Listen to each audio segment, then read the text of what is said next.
Hello internet, and today I'm going to give you a book opinion, those videos in which I tell you my opinion on the book. And today's book is going to be Like a River Glorious by Rae Carson. This is the second book in the Gold Steer series.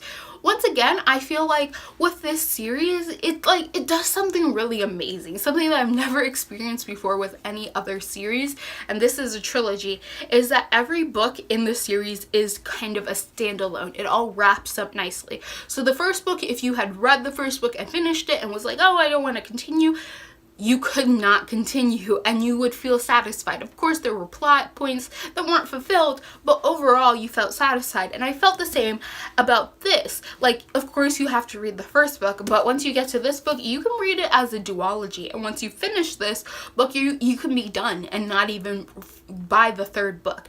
Of course, you're not going to get the full completed story, but it does work good as a duology as well. After you read this, you're good and you're done. And I find that so fascinating and interesting, and maybe it's just because I took so long to read each book in the series. I think I read the first two books back to back, and then I tried to read the third book and I stopped, and then I picked up the third book like several months later.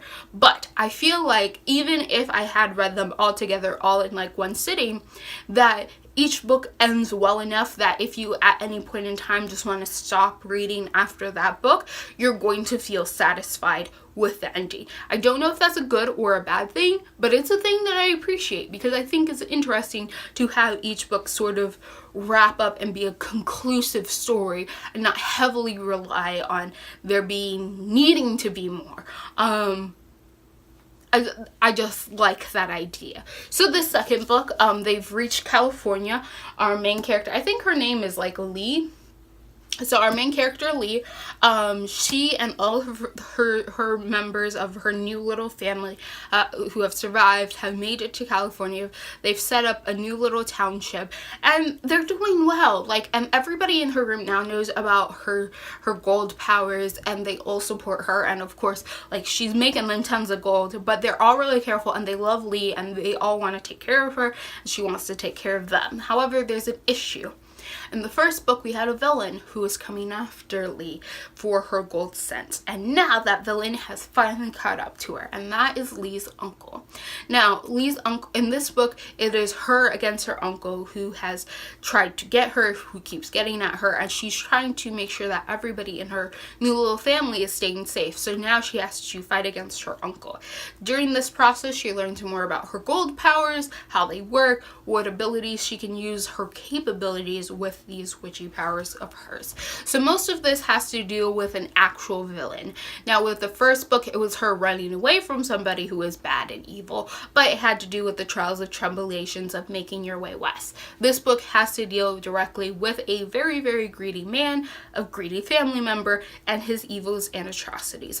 Once again, we have a lot of diverse characters, both in sexuality and in color, which I appreciate it. And we have a lot of topics talked about the abuse to Indigenous people by white people in this time period and the things that they did. Also, atrocities done to Asian people like the Chinese during this time period. Once again, I really do like Lee as a character because I like that she is an ignorant person in the most neutral sense of she just isn't knowledgeable, and she says things that are ignorant at times. However, once somebody confronts her and tells her this is the reality, this is what we're talking about, this is what it is, usually some friend of a minority, like her friend Jefferson, who is an Indigenous person.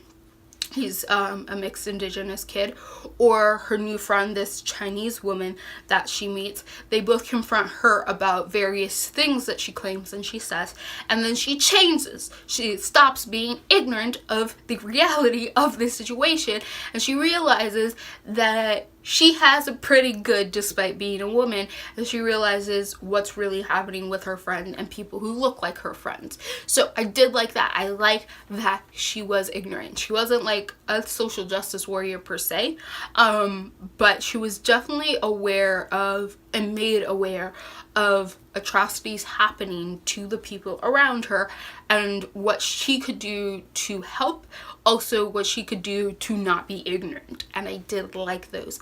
I liked that we had this. I liked that we had a character who was ignorant and then learned better. I do like when our characters learn more. So I wasn't offended. I was like, I appreciated the rep. I liked how it was going, and I felt genuine. I felt like she was genuinely learning about all of these things and genuinely learning how to be a better person and what was going wrong with the society, other than the usual things she perceived, like her sexist uncle and stuff like that. So we do deal with like a lot of situations like that, of people just being derogatory to other people, and through Lee's eyes we are learning and knowing how to do better, and how people could have done better and how people did do better.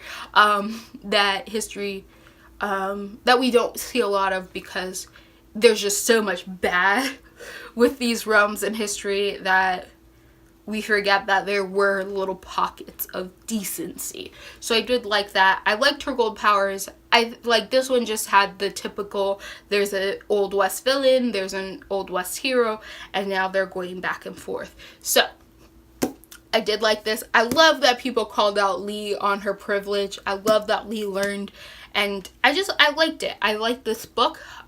This has a lot more magic in it.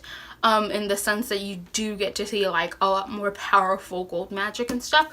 Otherwise, pretty decent, good book. I would recommend it if you like westerns, if you like magic-y things, but like heavily western stuff, but like a little bit of magic thrown in.